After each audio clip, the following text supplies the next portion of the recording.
একজন পরিশ্রমী মানুষ ইসমাইল মিয়া আজ জীবনের কঠিনতম সময়ের মুখোমুখি। এক ভয়াবহ অসুস্থতায় তার পায়ে পচন ধরে। এখন তিনি পা হারানোর ঝুঁকিতে রয়েছেন।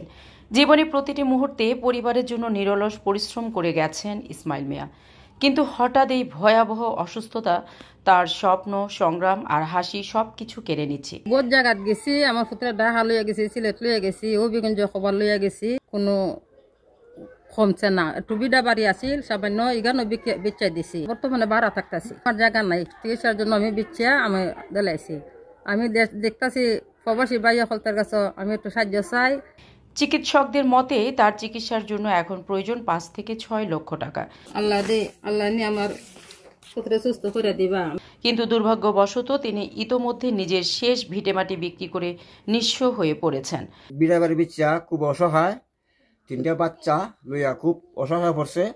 বিট বাড়ি বিচ্ছা সাইরা বেটা অসহায় বেটারে সাহায্য সবাই মিল্লা করতাম। পরিবারের আর্তনাদ। ইসমাইল মিয়ার পরিবার এখন সাহায্যের আশায় দিন গুনছেন। এখন আমার চিকিৎসার মাঝে টাকা লাগে প্রায় 8 লাখ টাকার মতন। এখন আমি গরিব মানুষ, কত টাকা হয়তো বহুত করব।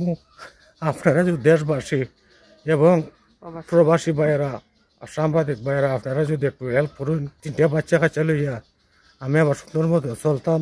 আপনারা লেগে আমিও দোয়াও করতাম। তাদের একটাই অনুরোধ, যতটুকু পারেন দয়া করে সাহায্যের হাত বাড়িয়ে দেন। কিছু সাহায্য হইলে আমরা উনি চিকিৎসা করতে পারি। বাড়ি ঘরে বেচে নিঃস্ব হয়ে গেছি। যা আসিল সম্পূর্ণ শেষ করে নিশ্চয় নিয়ে বই অঙ্ক আপনারা দেশবাসীর আশা করতেছি। আল্লাহ যদি যার ওই দিলেন মাঝে রহমত বরকত দেন, আর আমার পুত্রের তো সাহায্য দেন, আমার নাতি নাসার বাগে।